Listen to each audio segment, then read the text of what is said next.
Olha, quem diria que figuras como Martin Luther King Jr., Malcolm X ou até o Carl Sagan, né, apareceram em entrevistas longas na Playboy americana. É algo bem inesperado. Pois é, surpreendente mesmo. E é justamente essa diferença que a gente vai explorar hoje. Tem uma análise bem interessante do Jorge Guerra Pires sobre a Playboy dos Estados Unidos e a do Brasil. Legal.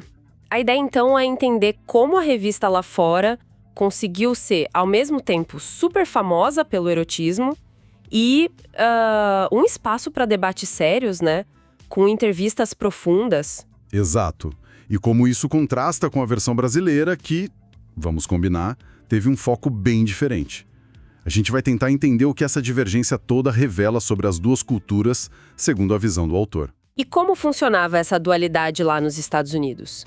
O artigo diz que o Hugh Hefner, o fundador, bancava isso, né? Tinha nudez, claro, mas ele fazia questão de ter, tipo, conteúdo intelectual. Sim, a Playboy Interview virou uma sessão de muito prestígio. Publicaram conversas com gente como, sei lá, Jimmy Carter, o escritor Gore Vidal, uma lista bem diversa e inesperada para uma revista desse tipo. Nossa, muito mesmo. E tem o caso da Madeleine Murray O'Hair, ativista ateísta, que é super emblemático, né? Com certeza. Em 1965, o material que a gente leu descreve ela usando a revista quase como uma trincheira intelectual, sabe? Para bater de frente com as instituições religiosas. Uma plataforma bem improvável para a época. É impressionante. Ela falava em buscar igualdade completa com os homens em tudo, intelectual, profissional, social, sexual. Reconhecia que a vida dela ficou completamente perturbada, mas dizia que valia a pena para expor o que ela via como poder ilegítimo da igreja. E ela era direta. Dizia que virou ateia lendo a Bíblia por causa das inconsistências e sadismo que ela percebeu lá pelos 12, 13 anos. Forte isso. Muito. Tinha frases tipo: a religião organizada é a maior fraude já imposta à mente do homem. Defendia a separação total de igreja e Estado.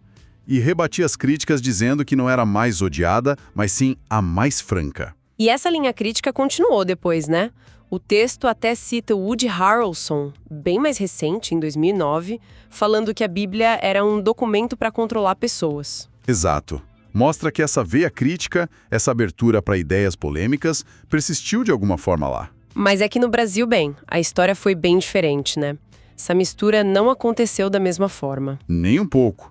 A análise aponta isso claramente. A Playboy brasileira focou quase que só nos ensaios com celebridades. Atrizes, cantoras, modelos, depois ex-participantes de reality show. Tinha entrevistas, sim, mas parece que não marcaram tanto, né? O que ficou na cabeça das pessoas foram as fotos. Justamente.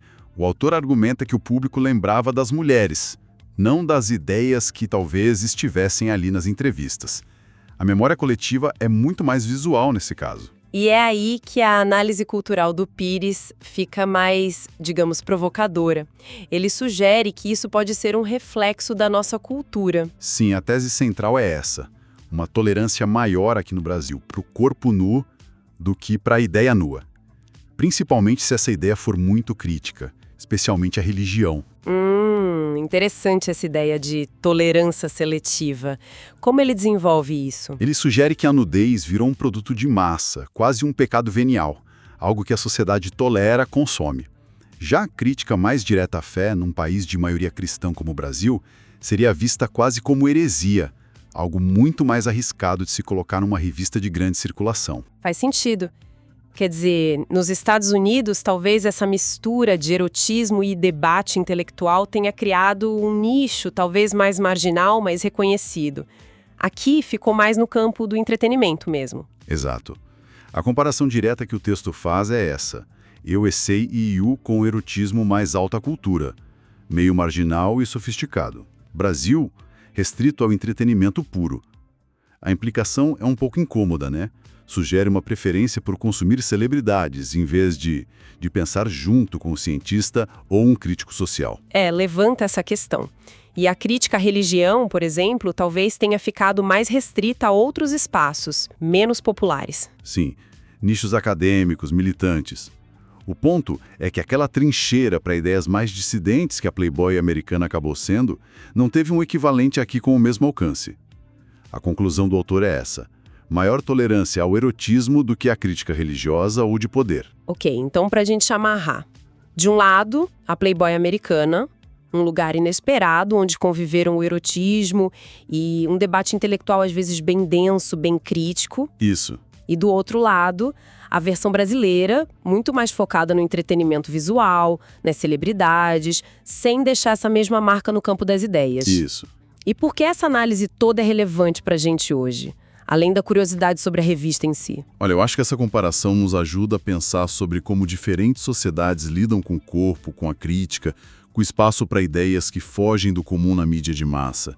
Diz algo sobre, talvez, sobre nossas prioridades ou nossos receios, né?